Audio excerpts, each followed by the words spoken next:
Hello everyone. तो आज हम, जैसे कि यहाँ पर लिखा है, आज हम करने वाले हैं chemical bonding chapter class 11th chemistry. ठीक है, अगर आपको लगे कि हाँ ठीक है मैं थोड़ा स्लो बोल रहा हूँ तो आप इसे 1x 2x की स्पीड पे देख सकते हैं।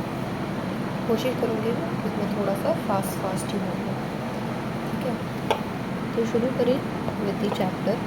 डिवीजन है इसमें, बट जैसे अभी यहाँ पे 8:15 बज रहे हैं रात के, तो मेरी कोशिश है कि मैं इसको 10 बजे से पहले तक ख़त्म करा दूँ यहाँ पे। ठीक है, मतलब रिवीजन है, बट हम मैक्सिमम 99% चैप्टर को कवर करेंगे। ठीक है, but the thing is you have to read NCERT। ठीक है, बिकॉज वो 1% आपका एफर्ट है। ठीक है, वो 1% आपका एफर्ट है। ठीक है, ये आपको जब आप NCERT पढ़ोगे 1% ही, 5% तो चलो मैं इसको लगाऊंगी, 1% बहुत कम हो गया, 5 to 10% ये माना जाएगा, तभी आपका चैप्टर पूरा क्रिस्टल क्लियर होगा। आपको खुद से डिवीजन करनी है। ठीक है, और मतलब बढ़िया सा NCERT भी एकदम अच्छे से पढ़नी है, रीड नहीं करना, सिर्फ अच्छे से पढ़नी है, समझनी है। जो लाइन समझ नहीं लग रही उसको गूगल में डाल के उसका मतलब देखो। ठीक है, ऐसे करके आपने NCERT पढ़नी है।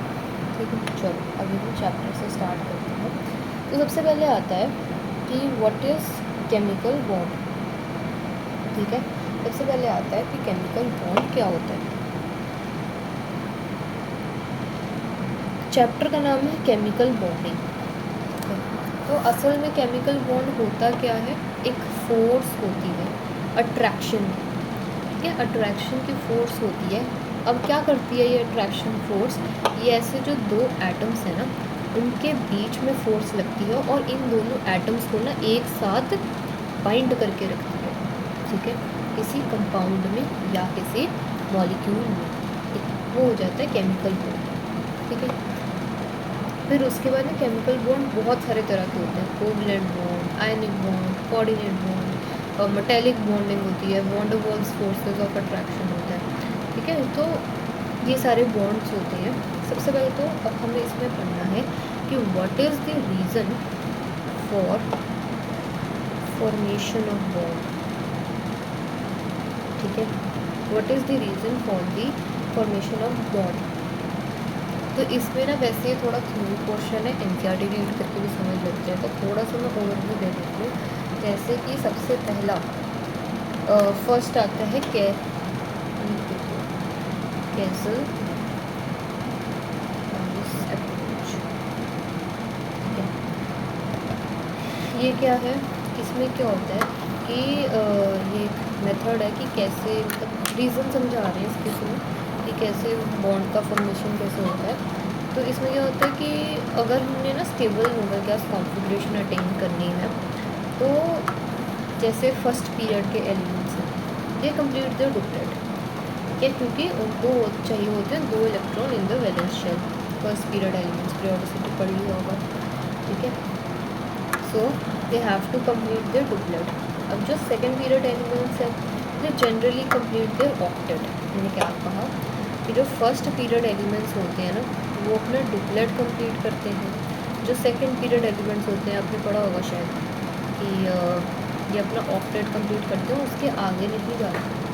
ठीक है, यहाँ पे लिखी हुई है लाइन NCERT में, that the second period elements can have incomplete octet but they can not expand there octet. मतलब 8 इलेक्ट्रॉन्स से ज़्यादा वो नहीं ले सकते, कम हो सकते हैं 8 से, बट उससे ज़्यादा नहीं हो सकता। ठीक है, तो उसके बाद रीज़न इसका अगर आप पूछो तो रीज़न इसका ये होता है कि इसके अंदर जो सेकेंड पीरियड होता है, उसके अंदर एब्सेंस होती है of what, of vacant D subshell. Vacant D subshell इसमें नहीं होता है, इसकी वजह से हम इसके अंदर और इलेक्ट्रॉन्स फिल नहीं कर सकते। या third period onwards incomplete octet भी हो सकता है, कंप्लीट ऑक्टेट भी हो सकता है, और वो अपना ऑक्टेट एक्सपैंड भी कर सकते हैं। रीज़न क्या होगा, क्योंकि उसके अंदर वेकेंट डी सबशेल होता है। ठीक है, इसकी वजह से वो अपना जो ऑक्टेट है उसको एक्सपैंड कर सकते हैं। राइट, ये हो गया कि फॉर्मेशन का बेसिक, ठीक है। दूसरा, in order to increase its stability we have to decrease the potential energy. इसका मतलब समझते हैं कि गणित में क्या बोला कि अगर हमने स्टेबिलिटी इंक्रीज करनी है तो हमको क्या करना पड़ता है, हमें पोटेंशियल एनर्जी को डिक्रीज करना पड़ता है, ठीक है। जैसे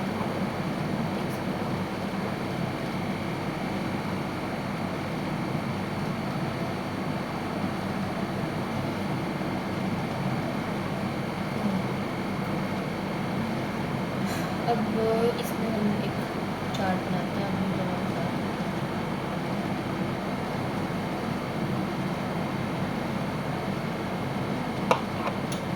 अब देखो यहाँ पे ये ना कैसे जाती है, तो उसके बाद कैसे होती है, कि कैसे करते हैं इसका एक्सप्लेनेशन। देखो जो ये वाला रिलैक्सिंग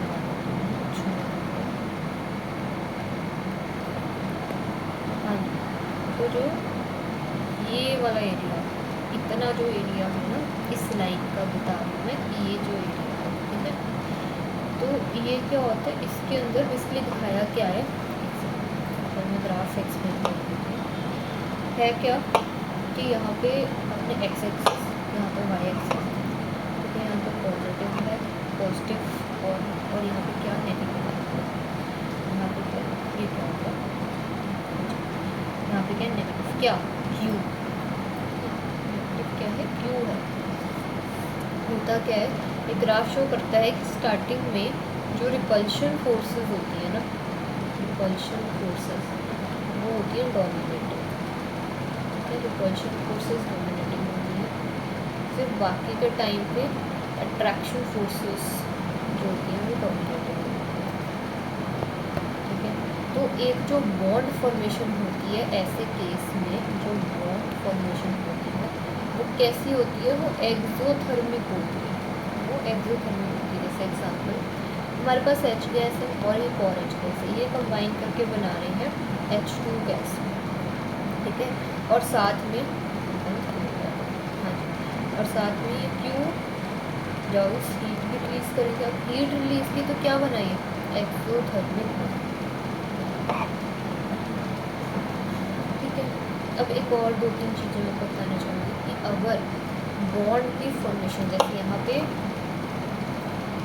देखो, यहाँ पे क्या हो रहा है, यहाँ पे बॉन्ड की फॉर्मेशन हो रही है। तो जब जब बॉन्ड फॉर्मेशन हो, रिमेंबर जब जब बॉन्ड फॉर्मेशन होगी तो जो रिएक्शन होगा वो एक्सोथर्मिक होगा, और जब जब बॉन्ड ब्रेक होगा तब तक रिएक्शन क्या होगा, एंडोथर्मिक होगा, ठीक है। समझ गए कि नहीं, आगे देखो। अब आगे हमने स्टार्ट करने हैं, जो हमने बोला ना था अभी, इसको पहले बोला था, ये जो केमिकल बॉन्ड होते हैं ना ये बहुत सारा तरह के होते हैं। जैसे मैंने बोला था पहले कि ionic bond, covalent bond, one two one forces, ऐसे बहुत सारी पढ़ी थी, ठीक है। तो अब हम एक एक करके सबको पढ़ेंगे। जैसे सबसे पहले आता है आयनिक बॉन्ड, ठीक है। देखो आयनिक बॉन्ड में क्या है, आयनिक बॉन्ड का मतलब होता है कि there is a complete transfer of electrons from one atom to another. एक एटम से दूसरे एटम के अंदर इलेक्ट्रॉन ट्रांसफ़र को हम कहते होते हैं आयनिक बॉन्ड। मतलब इससे, इस प्रोसेस से क्या फॉर्म होता है, इस प्रोसेस से फॉर्म होता है आयनिक बॉन्ड। क्लियर। जैसे ये Na+ है और ये Cl- है, इन दोनों के बीच में ये जो फोर्सेस ऑफ अट्रैक्शन है ना बिटवीन अ कटायन, एक और डेफिनेशन होती है, एक और डेफिनेशन बता रही हूँ, that the force of attraction, electrostatic force of attraction between a cation and anion, इसको हम कह देते हैं आयनिक बॉन्ड, ठीक है। चलो बढ़िया, ओके। फिर उसके बाद एक बीच में ऐसे क्वेश्चन कर लेते हैं एक्स्ट्रा नॉलेज, मतलब हल्का इंसर्ट है। अब जैसे ये है Na+ Cl-, तो इसकी इलेक्ट्रोवैलेंसी क्या होगी, Na+ की क्या होगी, Na की क्या होगी, Cl की क्या होगी। इलेक्ट्रोवैलेंसी क्या होता है, इलेक्ट्रोवैलेंसी जो बेसिकली उसके पावर में होती है, ठीक है। सो अगर मैं Na की बात करूँ तो Na की इलेक्ट्रोवैलेंसी क्या होगी आप बताओ, +1। Cl की क्या होगी, -1, ठीक है। बस ये है, ये कन्वर्ट करना चाहिए, इलेक्ट्रोवैलेंसी का क्वेश्चन आता है, ठीक है। फिर आता है कि जो आयनिक बॉन्ड होता है ना, एक नोट डाल के पॉइंट लिख लो कॉपी में, जो आयनिक बॉन्ड होता है इट इज़ जनरली फॉर्म्ड, लिख लेती हूँ मैं अभी, ionic bond is generally formed between a metal and a non metal, ठीक है। अब आप ये NaCl ही देख लो, ये मेटल है, ये नॉन मेटल है, ठीक है। ऐसी और एग्जांपल अगर मैं देखूँ, और एग्जांपल हो जाती है CaO, मेटल नॉन मेटल, समझ रहे हो, चलो ऐसे बनता है ना।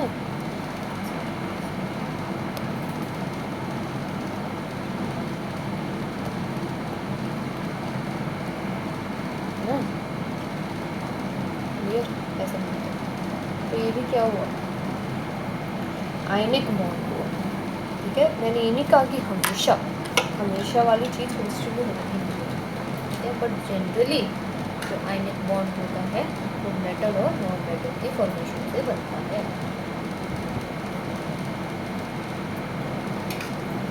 चलो आगे बढ़ चलते हैं। आगे आता है starting with the next topic, start करते हैं लेटेस्ट एंथैल्पी। बेटा सब इम्पोर्टेंट है, कुछ छोड़ दो, अगर लग रहा है बहुत बड़ी वीडियो हो गई तो फिर 2x पे देख लेना, कोशिश करूँगी कि छोटे से छोटे करें। चलो, लेटेस्ट एंथैल्पी क्या होती है, it is the amount of energy which is 1 mole of ionic solid into its constituent gaseous ions. मतलब क्या है इसका कि इंथैल्पी वैसे भी समझा नहीं होगा, इंथैल्पी का मतलब होता है एनर्जी, ठीक है। लेटेस्ट इंथैल्पी का मतलब हुआ इतनी अमाउंट ऑफ एनर्जी जो 1 मोल ऑफ आयनिक सॉलिड को ब्रेक करके गैसियस आयंस में कन्वर्ट हो जाए, ऐसी एनर्जी जो ये प्रोसेस करे, ठीक है। ऐसी एनर्जी, मतलब कहने का मतलब है कि इसको इसमें कन्वर्ट होने के लिए कुछ एनर्जी चाहिए होगी, और वो जो एनर्जी होती है वो कौन सी एनर्जी होती है, लेटेस्ट इंथैल्पी होती है। इंथैल्पी मतलब एनर्जी, मतलब आपको क्या what is lattice enthalpy, so the energy required to convert 1 mole of ionic solid into constituent gaseous ions is called as lattice enthalpy. Clear,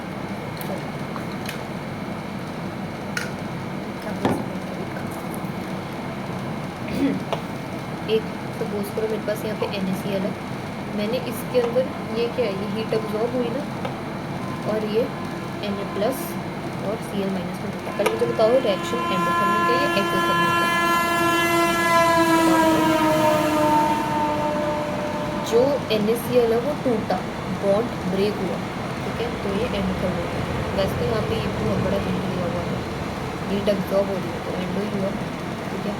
तो लेटेस्ट इंथैल्पी क्या होगी बताओ, +x,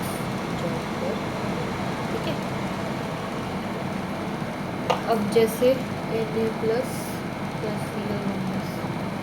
ये क्या बनाएगा, NaCl + x, इसके अंदर था क्या ये x, इसकी लेटेस्ट एंथैल्पी क्या होगी, -x क्लियर, कोई भी डाउट हो आप कमेंट्स में लिख सकते हो।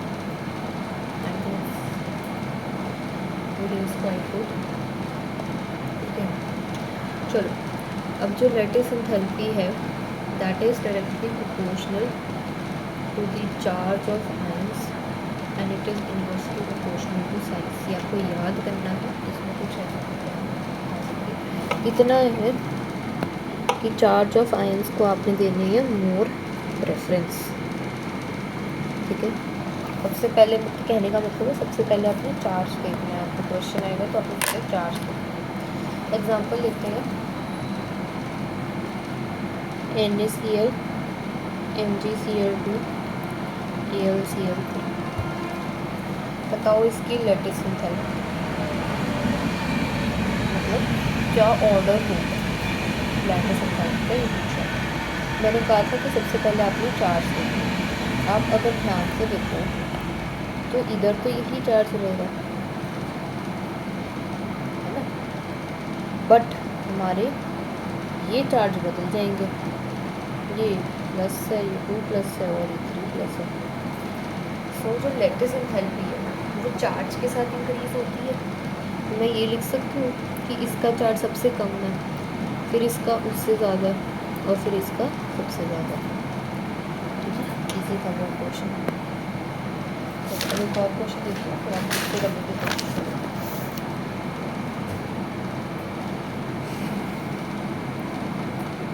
LiF LiCl LiBr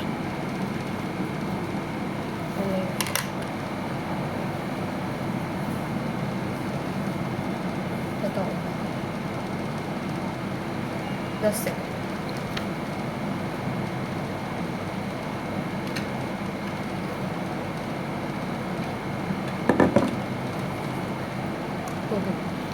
चलो मैं बताती हूँ इसका सीन बताऊँ क्या है। इसके अंदर हमें देखना है बाई साइड्स, चार्ज का हम कुछ नहीं बता सकते, ठीक है, सारे चार्ज प्लस माइनस ही है इसमें। तो अगर हमें इसका साइज़ के बेसिस पे देखना है, पीरियोडिक का दिमाग कर चुके हैं इस साइज़ के बेसिस पे कैसे देखना है। देखो Li तो सेम है, बच्चा मेरे पास F Cl Br और I। इसका क्या ऑर्डर बनेगा, यही बनेगा। तो इसको हम यहाँ पे लगा सकते हैं। अगर कोई बोल रहा है कि नहीं पता ही तो फिर मैं पीरियोडिसिटी कर दिया।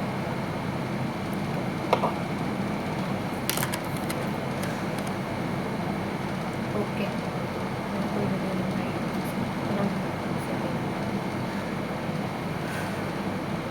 क्लियर। देखो वैसे अगर जिसको नहीं पता, ये जब हम डाउन के ग्रुप जाते हैं, जब हम डाउन के ग्रुप जाते हैं, जैसे F Cl Br I, कौन सा लिखा है 17th है ना, क्या है 17th ग्रुप। तो जब हम डाउन के ग्रुप जाते हैं तो क्या होता है, जो हमारा साइज होता है वो डिक्रीज होता है, समझ गए, साइज हमारा डिक्रीज होता है।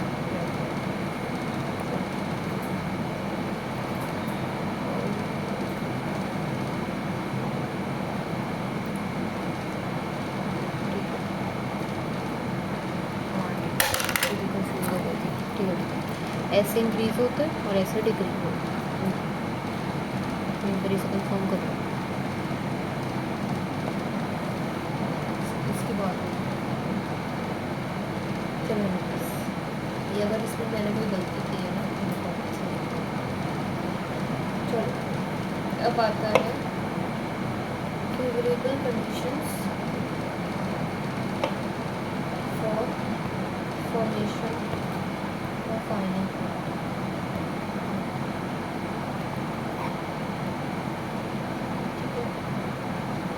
इसमें क्या होता है, what are the favourable conditions, ऐसे ही सुन लो क्योंकि ये रिवीजन चल रही है।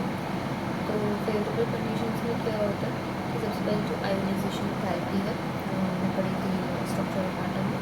तो जो आयोनाइजेशन एंथैल्पी होती है एक एटम की, it should be very low. जो आयोनाइजेशन एंथैल्पी होती है इट शुड बी लो। दूसरा पॉइंट जो electron gain enthalpy should be very highly negative. Third आता है कि जो लेटिस एंथैल्पी है वो भी हाई होनी चाहिए। तो ये कुछ ऐसे फेवरेबल कंडीशन होती है जिससे बढ़िया आइसोटोप बनेगा। आयोनाइजेशन एंथैल्पी कम होनी चाहिए, इलेक्ट्रॉन एंथैल्पी नेगेटिव होनी चाहिए और लेटिस एंथैल्पी हाई होनी चाहिए। ठीक है, समझ गए। अब हम कुछ करेक्टरिस्टिक्स आई थिंक 10th में पढ़ जाएंगे, कुछ करेक्टरिस्टिक्स आयनिक बॉन्ड के। कोई से पहले पॉइंट बता देंगे कि अगर H टोटल है, H टोटल मतलब कि सबका जब हम ये तीनों चीज़ें देखते हैं तो H टोटल अगर नेगेटिव है तो आयनिक बॉन्ड बन सकता है, आयनिक बॉन्ड बन सकता है। अगर H टोटल पॉजिटिव है आयनिक बॉन्ड बन सकता है। लेट सपोज कि अगर हमारा H टोटल पॉजिटिव है तो जो आयनिक बॉन्ड है ना वो नहीं बन सकता। तो समझ गए आप, जो आयनिक बॉन्ड है वो नहीं बन सकता। टेस्ट कर करेंगे ओके, ठीक है। तो इस केस में हमारा जो आयनिक बॉन्ड है वो नहीं बन सकता। चलो अब मैं बात करी थी करेक्टरिस्टिक्स की। करेक्टरिस्टिक्स में आपको पढ़ी हुई है आयनिक बॉन्ड की क्या करेक्टरिस्टिक्स होती है। मेल्टिंग एंड जो बॉइलिंग पॉइंट होता है वो हाई होना चाहिए, ठीक है। ये एग्जिस्टेंट सॉलिड्स के रूम टेम्परेचर है, they are generally hard, they are bad conductor of heat and electricity, but they can conduct electricity in molten or aqueous phase, ठीक है, because of the presence of free ions। उसमें ions free हो जाएंगे ना molten या aqueous में, तो इसलिए तब वो इलेक्ट्रिसिटी कंडक्ट कर सकते हैं। आपसे पूछना क्यों मोल्टन और aqueous में कर सकते हैं, क्योंकि उसमें आइंस फ्री आइंस प्रेजेंट होते हैं ना, ठीक है। फिर आ जाता है कि वो सॉल्युबल होते हैं in the polar solvents like water, ठीक है, but they are insoluble in the non polar solvents. Non polar solvents क्या होता है, जैसे बेंजीन, CCl4। रीज़न क्या पूछ रहे हैं, तो इसका रीज़न होता है लाइक डिजॉल्व्स लाइक, जैसे पोलर कंपाउंड्स हैं वो पोलर सॉल्वेंट्स में ही डिजॉल्व हैं, नॉन पोलर कंपाउंड्स हैं वो नॉन पोलर सॉल्वेंट्स में ही डिजॉल्व होते हैं। तो इसका रीज़न है। अब जैसे हमने लैटिस एंथैल्पी पढ़ी, यहाँ पे सारा लैटिस एंथैल्पी ही था और थोड़े कैरेक्टरिस्टिक्स, वैसे ही हम अगली बोलने वाले हैं that is hydration enthalpy. Hydration enthalpy क्या होता है, it is the amount of energy released when 1 mole of gaseous ions. Hydration से कुछ पता लग रहा है, कुछ वाटर रिलेटेड एक्वस सा होगा, so it is the amount of energy released. ध्यान से देखो इन्होंने कहा यहाँ पे रिलीज्ड, लैटिस एंथैल्पी में रिक्वायर्ड थी एनर्जी, ठीक है। लैटिस एंथैल्पी में था कि 1 मोल ऑफ आयनिक सॉलिड को गैसियस आयंस में अगर कन्वर्ट करना है तो उसके लिए हमें कुछ एनर्जी रिक्वायर्ड होती है, जिसको हम लैटिस एंथैल्पी कहते हैं। हाइड्रेशन एंथैल्पी क्या होती है कि जब 1 मोल ऑफ गैसियस आयंस जो वाटर में डिजॉल्व होते हैं they convert into aqueous ions, तब एक एनर्जी रिलीज होती है जिसको हम हाइड्रेशन एंथैल्पी या हाइड्रेशन एनर्जी कहते हैं, ठीक है। अब पहले देखते हैं क्या होता है 1 मोल ऑफ गैसियस आयंस होते हैं। जैसे आप समझ लो कि वहाँ पे जो गैसियस आयंस, ये जो गैसियस आयंस निकले थे 1 मोल गैसियस आयंस होंगे ना, सपोज करो कि इनको मैंने डाल दिया पानी में, ठीक है, तो ये क्या कन्वर्ट हो जाएंगे, they will convert into aqueous ions and they will release energy, they will release energy, जिसको मैं कहूँगी हाइड्रेशन एंथैल्पी। अब आपसे पूछने क्यों ऐसा होता है, तो ऐसा इसलिए होता है तो इस energy release is because of the formation of electrostatic force of attraction between the H2O molecules and ions. होता क्या है कि जब हम इसे H2O के अंदर डालते हैं तो एक electrostatic force of attraction develop होता है सारे इन मॉलिक्यूल्स के अंदर, ठीक है। अब फोर्स ऑफ अट्रैक्शन हुआ तो बनेगा क्या, मैंने स्टार्टिंग में आपको बताया था कि जब फोर्स ऑफ अट्रैक्शन होता है तब बॉन्ड बनता है, ठीक है। तो बॉन्ड बना, हुआ क्या, बॉन्ड फॉर्मेशन हुई। अब बॉन्ड फॉर्मेशन हुई तो रिएक्शन क्या होगा, ध्यान से सुनो दोबारा, अभी आपका देखना सारा कॉन्सेप्ट रिलेट होगा। देखो मैंने क्यों कहा कि इसमें एनर्जी रिलीज है, उसमें एनर्जी मैं लिख देती हूँ अभी, इसमें एनर्जी रिक्वायर्ड होती है। देखो ध्यान से, बहुत अच्छा कॉन्सेप्ट है, ध्यान से सुन लोगे मज़ा आ जाएगा, ठीक है। जो एनर्जी है इसके अंदर रिलीज होती है, ऐसा क्यों होता क्या है कि जो H2O मॉलिक्यूल्स होते हैं वो डेवलप करते हैं इलेक्ट्रोस्टैटिक फोर्स ऑफ अट्रैक्शन।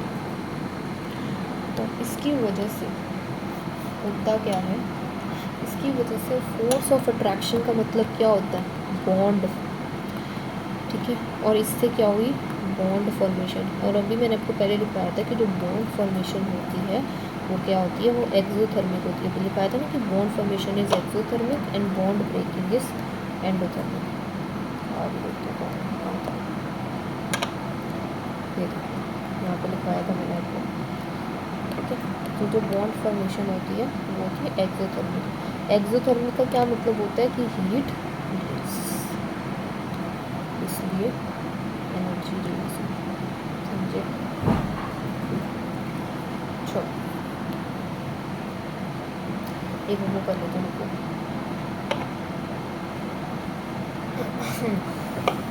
जैसे क्या मुझे बताओ, ये क्या होगा, इसका प्लस होगा माइनस होगा, माइनस होगा।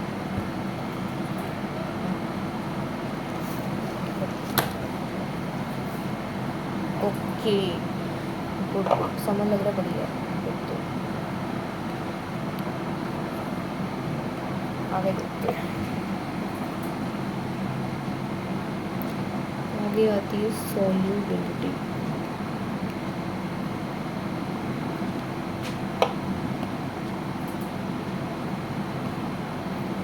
चलो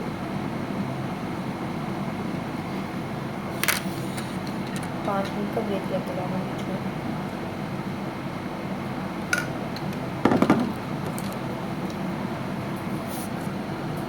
सॉल्युबिलिटी क्या होता है,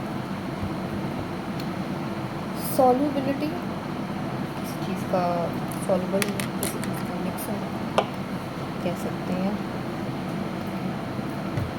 सॉल्युबिलिटी ऑफ आयनिक कंपाउंड्स में हम बेसिकली ये बोलते हैं कि लेट सपोज हमने उसका डेल्टा एच टोटल निकाला, ठीक है। इसके लिए हम इसमें ये बता रहे हैं कि आयनिक कंपाउंड्स पानी के अंदर सॉल्युबल कब होंगे कब नहीं होंगे, ऐसा कुछ बताना है। तो सबसे पहले हमारा काम है कि डेल्टा एच टोटल निकालें, ठीक है। डेल्टा एच टोटल निकाला, अगर डेल्टा एच टोटल, अगर किसको नहीं पता कि डेल्टा एच टोटल कैसे निकालना है तो उसके लिए मैं थोड़ा सा बता देती हूँ। जैसे NaCl है, ठीक है, H2O, इसको मैंने कन्वर्ट किया Na प्लस और Cl माइनस में। तो हुआ कैसे कि जो NaCl था, द थिंग इज, जब मैं इसके साथ ये लिखती हूँ फिर आपको समझ लगेगा कि this is aqueous and this is also aqueous, this is not gas. Directly इससे एक्वस में कैसे आए, तो क्या हुआ, क्या पहले गैस में कन्वर्ट हुआ, ठीक, फिर ये इधर आया। अब ये क्या है, ये डेल्टा एच टोटल है, ठीक है। ये क्या होगा बताओ, ये वाली एरो में क्या हो रहा है,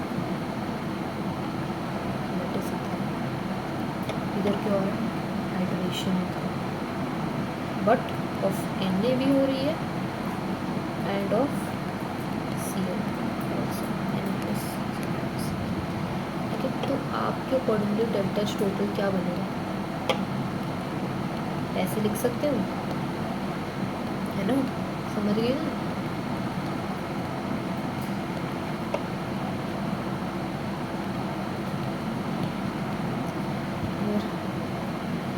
ठीक है, तो ऐसे हम डेल्टा एच टोटल निकालते हैं। अब अगर हमें लेट सपोज इसकी वैल्यू दी हो, इसकी वैल्यू दी हो, इसकी वैल्यू दी हो, तो हम इसको पुट करके डेल्टा एच टोटल निकाल सकते हैं। तो बस यही कहा है कि अगर जो डेल्टा एच टोटल है लेट सपोज नेगेटिव है, तो मैंने क्या कहा था कि अगर हम नॉर्मली देखें तो डेल्टा एच टोटल है वो नेगेटिव है, तो आयनिक कंपाउंड बन सकता है। तो इसमें भी अपने ऐसे ही कहना है कि जो आयनिक कंपाउंड है वो वाटर में सॉल्युबल होगा।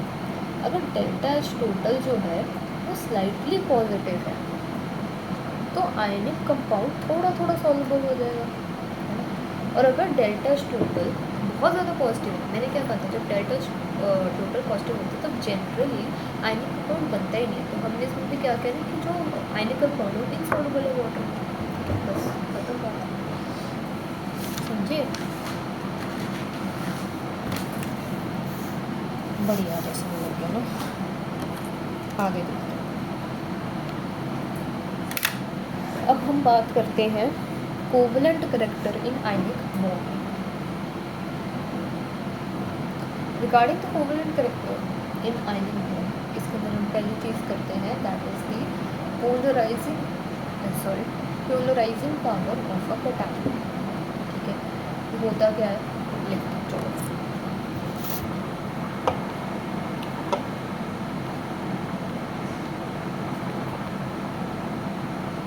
कोवलेंट करेक्टर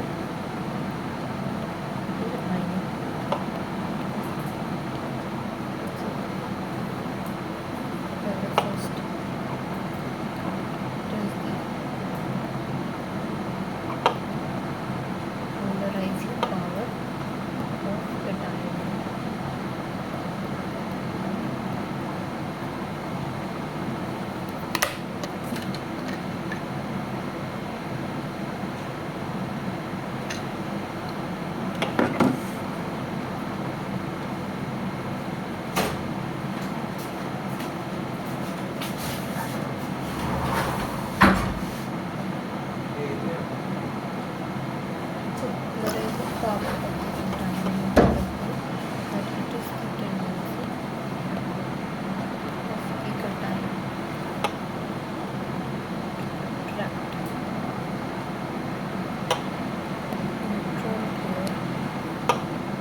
कैसे कैटायन को वो एनायन अपनी तरफ खींच सकता है, अट्रैक्ट कर सकता है।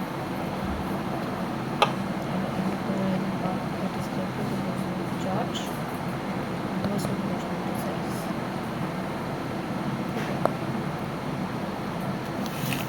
ये होगी पोलराइजिंग पावर ऑफ कैटायन, मतलब कितनी टेंडेंसी कैटायन में है कि वो एनायन के इलेक्ट्रॉन पेयर को अपनी तरफ खींच सकता है। दूसरा आता होता है पोलराइजेबिलिटी। इसका मतलब क्या हुआ कि एनायन के अंदर कितनी टेंडेंसी है कि वो कैटायन के इलेक्ट्रॉन पेयर की तरफ अट्रैक्ट हो सकता है ना। फॉर दिस एक चीज़ ध्यान में रखना है, ये तो सेम ही रहता है बट इसके अंदर 1/साइज में होता है, डायरेक्टली प्रोपोर्शनल साइज होता है। तो मैंने आपको क्वेश्चन दिया कि इनके पास N3 माइनस F माइनस, इसके दोनों में बात है पोलराइजिंग पावर एंड पोलराइजिबिलिटी। ठीक है, तो ये सेम ही रहेगा, क्या होगा इसका आंसर है ना। But if I do an example of, कल चलो तो आप बता देंगे, जैसे अगर पोलराइजिंग पावर ऑफ कैटायन बढ़ती है, इसका मतलब होता है कि हमारा कोवलेंट करेक्टर भी बढ़ रहा है। ठीक है, अगर वो कम होती है तो हमारा कोवलेंट करेक्टर भी कम होगा, बट इसके ही साथ साथ हमारा जो आयनिक करेक्टर होगा इंक्रीज होगा। इस केस में, इस वाले केस में हमारा आयनिक करेक्टर इंक्रीज होगा, मतलब कोवलेंट करेक्टर, आपको कोवलेंट करेक्टर याद रखना, उसका उल्टा ही दिशा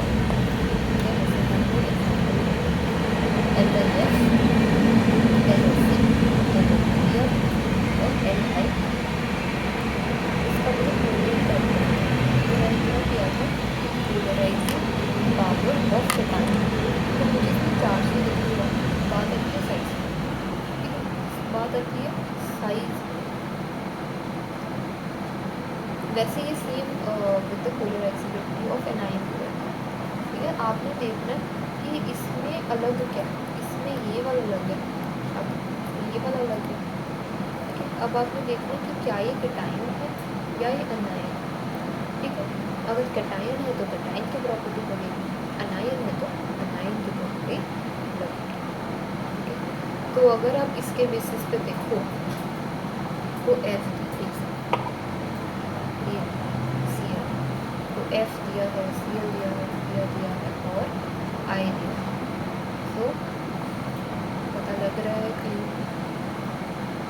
साइज के बेसिस पे हम देखेंगे कोवलेंट करेक्टर जब पोलराइजेबिलिटी ऑफ एन आयन बढ़ती है तो कोवलेंट करेक्टर भी बढ़ता है। तो इसी रीज़न से हमारा ये ऑर्डर आया।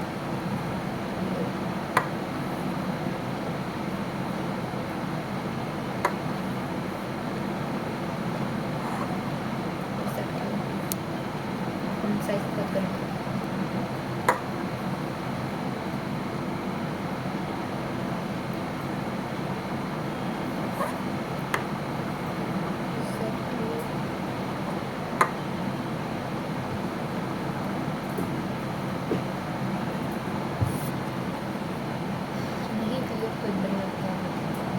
साइज जो मैंने पहले बोला था हमको समझ लेते हैं क्या दिक्कत होती है। 1 बाय साइज था इसलिए मैं थोड़ा साइज जब हम ऐसे जाते हैं मतलब अलॉन्ग द पीरियड जाते हैं तो मिलती ही होता है और जब ऐसे डाउन द पीरियड जाते हैं तो मिलती ही होती है।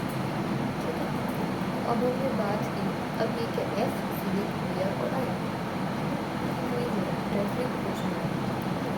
पोलराइजेबिलिटी बनाए अगर वही होती है तो पोलराइजेबिलिटी मतलब it is directly proportional to size, इसलिए यहाँ पे एरोस ऐसे मुझे पक्का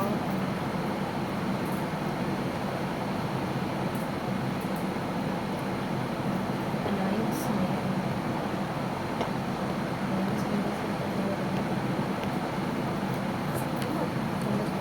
इसके इलेक्ट्रॉन पेयर की क्या टेंडेंसी होती है कि कैटायन को अपनी तरफ खींच सकते हैं।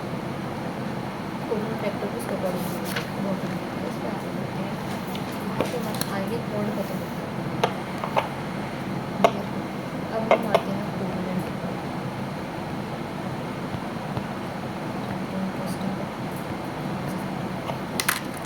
घंटे का ब्रेक।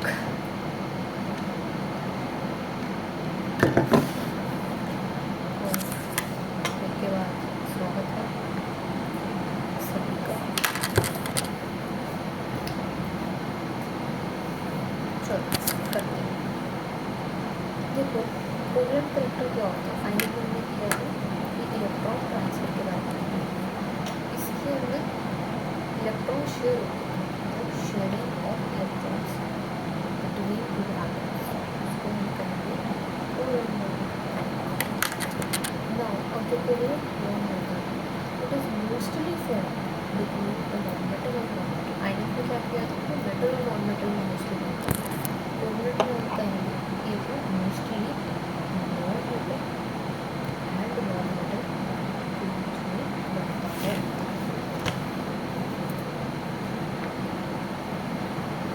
एक सेकंड,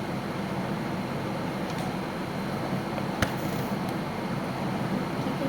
तो पहले तो कौन सा number of electrons shared by each atom, single bond double bond और triple bond can be form. ये भी तरह बॉन्ड कर सकते हैं। जैसे कि अगर मैंने मतलब अगर एटम में एक इलेक्ट्रॉन शेयर किया तो सिंगल बॉन्ड बनेगा। अगर एटम में 2 इलेक्ट्रॉन शेयर किए तो डबल बॉन्ड बनेगा। अगर एटम में 3 इलेक्ट्रॉन शेयर किए तो ट्रिपल बॉन्ड बनेगा। और इसके अंदर इतना ही है, बाकी हम मेन थ्योरीज पे आ जाते हैं। बहुत इम्पोर्टेंट थ्योरीज अब हमारी स्टार्ट हो गई है। The first is valence bond. इसे अगर आप थोड़ा और पढ़ना चाहते हैं इसके बारे में अब ये सब इसमें ही करता है सब हमें से प्रॉब्लम हुआ है। बैलेंस बॉन्ड थ्योरी का मतलब क्या होता है कि ये थ्योरी बताती है कि हमारा कोवलेंट बॉन्ड बना कैसे। उसके अंदर तुमने आयनिक में तो ऐसा इतना खास कुछ किया नहीं। देखो अगर मैंने जब आपको आयनिक बनाना स्टार्ट किया था जब मैंने आपको आयनिक बनाना स्टार्ट किया था तो मैंने आपको यहाँ पे तो लिखा था कि आयनिक बॉन्ड कैसे फॉर्म होता है। बताया था ना इसमें प्रॉपर थ्योरी है उसके बीच में, right. So valence bond theory क्या बताती है कि कैसे एक कोवलेंट बॉन्ड बन रहा है। क्योंकि जो एक कोवलेंट बॉन्ड बनता कैसे है? तो एक्चुअली बनता है बाय दी ओवरलैपिंग। ओवरलैपिंग होती है half filled atomic orbitals. Half filled atomic orbitals की जो ओवरलैपिंग होती है कहाँ की? वैलेंस शेल की। सिर्फ हम वैलेंस शेल की बात करते हैं, इसमें वैलेंस मॉलिक्यूल तो वैलेंस शेल के एटम के जब हाफ फिल्ड एटॉमिक ऑर्बिटल्स एक दूसरे के ऊपर ओवरलैप होते हैं तो उससे कोवलेंट बॉन्ड बनता है। ठीक है। ऑल्सो उनका हमेशा जो इलेक्ट्रॉन्स है हमेशा उनका ऑपोजिट स्पिन होना चाहिए। ठीक है। Higher the extent of overlapping, जितनी ज़्यादा ओवरलैपिंग होगी उतना ज़्यादा ही स्ट्रॉन्ग बॉन्ड बनता है। अब अगर मैं ओवरलैपिंग की टाइप्स की बात करूँ तो दो तरह की ओवरलैपिंग होती है इसके अंदर। तो पहली हम बात करते होते हैं विद को एक्सियल ओवरलैपिंग। ठीक है। इसके अंदर क्या होता है? In this the axis of the orbital is same as their I N axis. I N axis क्या होती है? Inter nuclear axis. मतलब एक डायग्राम बनाते हैं फिर पता लगेगा। ठीक है। को एक्सियल ओवरलैपिंग सिग्मा बॉन्ड बनाने में हेल्प करती है। सिग्मा बॉन्ड मतलब सिंगल बॉन्ड, एक इलेक्ट्रॉन पेयर से बनने वाला बॉन्ड। जैसे for example S plus S का बनना है, ये मैंने बनाया इंटरन्यूक्लियर एक्सिस। ये कैसे? ये कैसे? ये क्या करेंगे? ये एक दूसरे को ओवरलैप करेंगे और ये हमारा बन गया कोवलेंट बॉन्ड।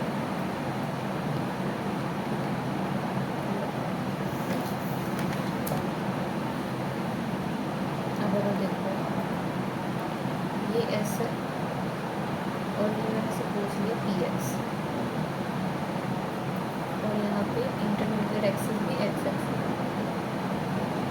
होगा क्या?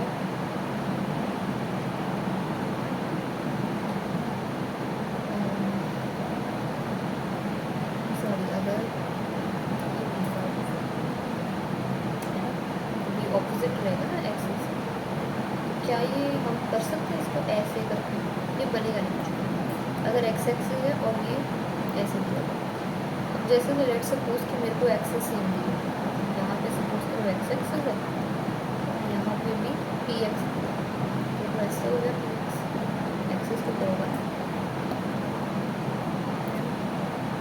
क्या होगा? ऐसे होगा क्या बनेगा? समझे? तो कोवलेंट बॉन्ड बनाने के लिए इंटरन्यूक्लियर एक्सिस और ये जो पी ऑर्बिटल, बिकॉज एस के तो कोई फर्क पड़ने वाला। अगर ये देखो ये एस ऑर्बिटल है, अब यहाँ पे एक्सिस में जॉन सी मर्जी, ये हमेशा कोवलेंट बॉन्ड। इसके अंदर पी ऑर्बिटल में हो जाता है कि एक्सिस और जो पी एक्स वी वाई की फील्ड है वो सेम होना चाहिए।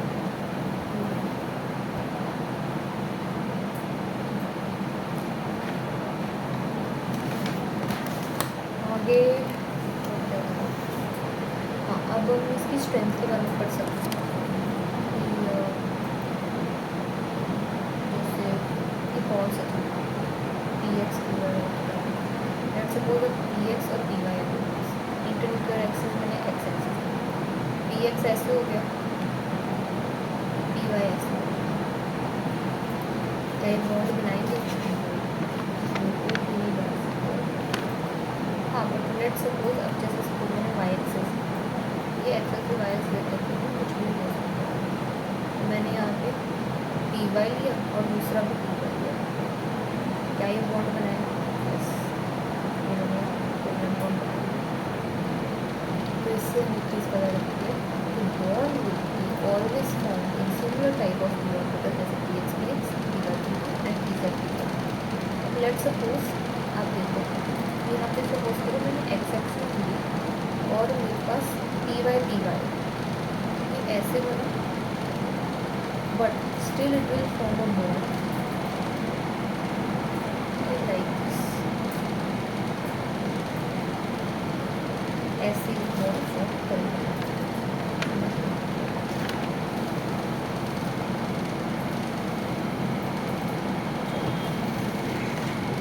ये वैसे मैं आगे पहुँची प्रॉब्लम ये क्या होता है? तो दो बार हो गया, तो ये हमारी कोई एक्सिस नहीं है, या आपका पाई बॉन्ड मतलब डबल बॉन्ड कर दिया। तो डबल ये कोएक्सियल मतलब कि कौन सी पढ़ रहे हैं, सिंगल बॉन्ड सिग्मा बॉन्ड। अगर आपको कहें सबसे ज़्यादा इन सब में से स्ट्रेंथ सबसे ज़्यादा किसकी होती है, तो सबसे ज़्यादा पी की होती है, फिर एस पी की होगी, फिर एस एस की। समझ लीजिए आपको कह दी कि the reason for extent of overlapping, सबसे ज़्यादा एक्सटेंट ऑफ ओवरलैपिंग हमारी ई की में होती है। इसको ऐसे आप एक डायग्राम से भी शो कर सकते हो। ये जैसे सपोज मैंने एस ऑर्बिटल बनाया, ये ऐसे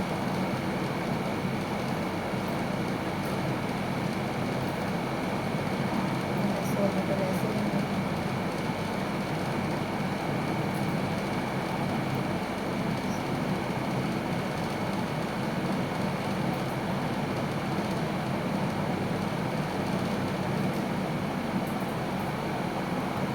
सबसे ज़्यादा होती है,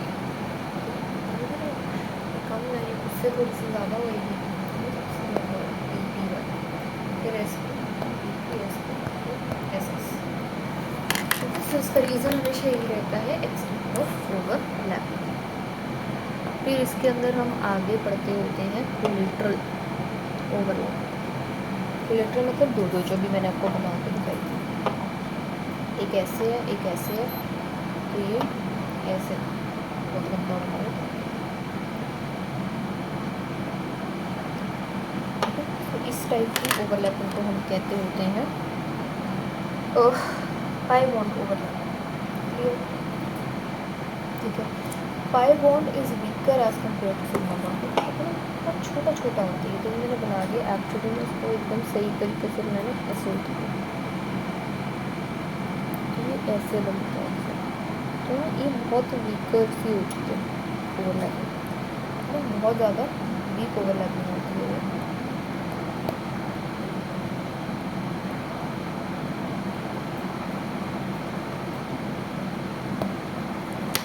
बहुत ज़्यादा वीक ओवरलैपिंग होती है, तो इसलिए पाई बॉन्ड जो होता है वो सिग्मा बॉन्ड से वीक होता है। Reason extent of overlapping, again because the extent of overlapping is less, so pi bond is never formed alone and it is always formed in the addition of sigma bond.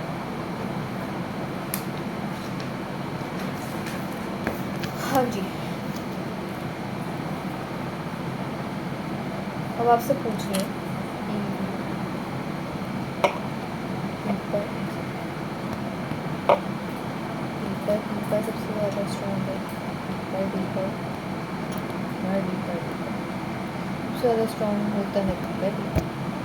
आपने ये याद रखना ना, P हमेशा सबसे ज़्यादा strong है, उसमें भी पी सबसे ज़्यादा स्ट्रॉन्ग है, इसमें भी ईपर है, फिर बाकी अपने आप रिदम बन जाते हैं। Reason again extent of overlapping. आप में स्ट्रेंथ के बेसिस पे सबसे ज़्यादा strong triple bond, double bond, single bond. अब मैं आपको क्वेश्चन देती हूँ, मुझे आपको बताना है इसके अंदर सिग्मा बॉन्ड्स कितने हैं, इसके अंदर पाई बॉन्ड्स कितने, C2CN। अगर इसका स्ट्रक्चर बना सकते तो बहुत अच्छी बात है, तो नहीं बना सकते तो बना देते हैं।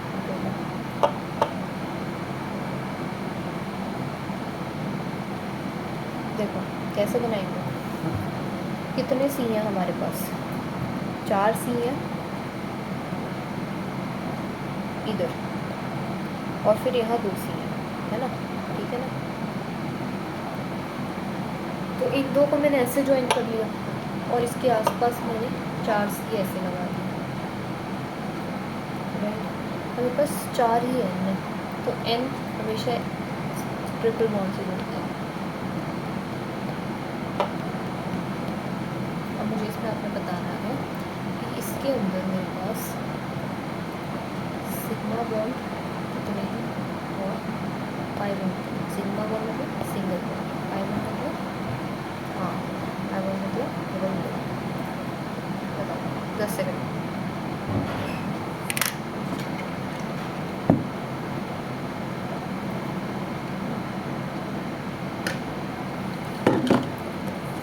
चलो पहले हम सिग्मा काउंट करेंगे। सिग्मा देखो, ये एक हम मान लेंगे, ये एक है, ये एक हम मानते हैं, अगर नहीं पता तो याद करो, ये एक हम मानते हैं, ये एक होगा, 2 3 4 5, इसमें 6 7 8 9 9 हो गए सिग्मा बॉन्ड। पहले मैं आपको बता देती हूँ, जैसे अगर एक लाइन दी है तो वो तो सिग्मा बॉन्ड कंसिडर होगी नहीं, अगर ऐसे 2 लाइनें दी है ना, तो उसमें हम एक सिग्मा बॉन्ड कंसिडर करेंगे, एक लाइन को लेकर। और अगर ऐसी 3 लाइन दी है तो उसमें भी हम एक लाइन को कंसिडर करेंगे एज सिग्मा बॉन्ड, है ना, समझ गए। और यही अगर मुझे इसमें डबल बॉन्ड चेक करना है, इसमें तो कोई डबल बॉन्ड है ही नहीं, ये एक डबल बॉन्ड हो गया, अब इसके अंदर कैसे डबल बॉन्ड होगा, ये एक डबल बॉन्ड होगा, ठीक है, और ये 2 डबल बॉन्ड, ये एक डबल बॉन्ड और फिर ये 2 डबल बॉन्ड। अब देखो इसमें कैसे निकलता है, सिग्मा तो समझ आ ही गया, डबल बॉन्ड देखो, ये एक डबल बॉन्ड, 2 3 4 5 6 7 8 9, ये भी कितना है, तो 9 सिग्मा है और 9 आपका से 5 है। ओके, अब हम पहुंच गए हैं to the characteristics of covalent bond. तो इसकी करेक्टरिस्टिक्स जो होती हैं वो आइनेक्स से बिल्कुल ऑपोजिट चलती हैं, ठीक है। पहले आपने बताना है कि ओवरलैपिंग ऑफ एटॉमिक ऑर्बिटल्स से बनती है, ये आर डायरेक्शनल इन नेचर। जो आयनिक बॉन्ड होते हैं, अगर मैंने नहीं बताया था तो लिख लो that they are non directional in nature, they are directional in nature, ठीक है। फिर आता है कि they have very low covalent bonds, have low melting and boiling point, because इसके अंदर weak van der Waals forces होती हैं। देखो, अगर आपको कहें कि which bond is the strongest, covalent, ionic, van der Waals, तो सबसे ज़्यादा स्ट्रॉन्गेस्ट होता है कोवलेंट बॉन्ड। तो मैंने कहा कि इसके ये इसका मेल्टिंग और बॉइलिंग पॉइंट बहुत ज़्यादा लो होता है। अगर ये बॉन्ड इतना स्ट्रॉन्ग है तो इसका मेल्टिंग एंड बॉइलिंग पॉइंट लो कैसे है, ये डाउट आता है। तो बात हो रही है, जब मैं कह रही हूँ कि which is the strongest bond, जैसे मैंने एक बॉन्ड यहाँ पे लिया, ये कोवलेंट बॉन्ड है। अब इसकी ये वाली फोर्सेस को ब्रेक करना इज वेरी डिफिकल्ट, है ना, इट इज़ वेरी डिफिकल्ट। तो ये एक कंपाउंड है, अब ऐसा मैंने एक और बनाया कि ये दूसरा है, इन दोनों के बीच में यहाँ पे वॉन डेर वाल्स फोर्स है, ठीक है। तो इसको ब्रेक करना बहुत, अब एज इसको ब्रेक करना बहुत ईजी है, इसलिए इसका जो मेल्टिंग पॉइंट और बॉइलिंग पॉइंट है वो बहुत लो है, बट इसको ब्रेक करना बहुत मुश्किल है, बहुत ज़्यादा हाई टेम्परेचर चाहिए इसको ब्रेक करने के लिए। इसलिए हम कहते हैं that the bond is very strong, but इसका मेल्टिंग और बॉइलिंग पॉइंट लो होता है, क्योंकि इन दोनों दो कोवलेंट बॉन्ड्स के बीच में weak van der Waals forces of attraction होती है, ठीक है। तो इसको लिख लो, very important, that during melting and boiling of these types of covalent bonds, van der Waals forces of attraction has to be broken, not the covalent compounds present between the atoms in the molecule, right। Melting और boiling point में जो van der Waals forces हैं, ये वाली जो forces हैं, ये वाली फोर्सेस वो ब्रेक होती है, ना कि ये वाले बॉन्ड ब्रेक होते हैं, समझ गए।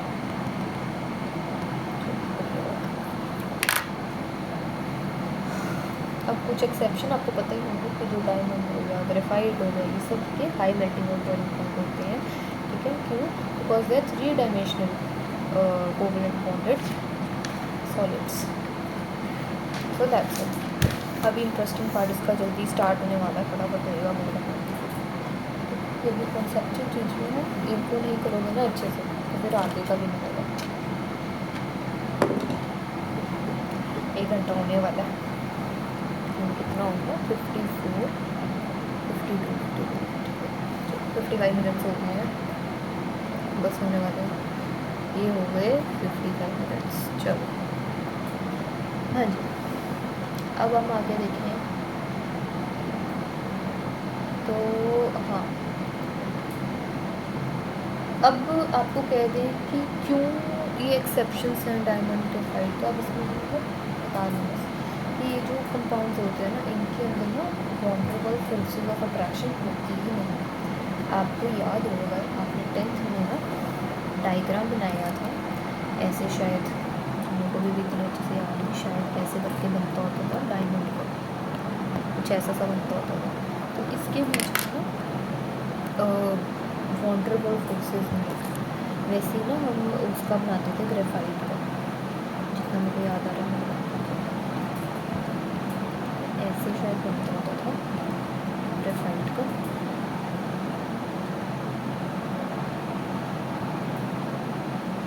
नॉलेज नहीं अपनी बात है, मतलब ये नॉलेज आपके पास है एक्चुअली, आप बस भूल रहे हो, ठीक है। और ना आपने वैसे भी मैंने तो जब मैं 10th में थी तो मैंने ये सब बनाया था, आप जो बताते हैं भाई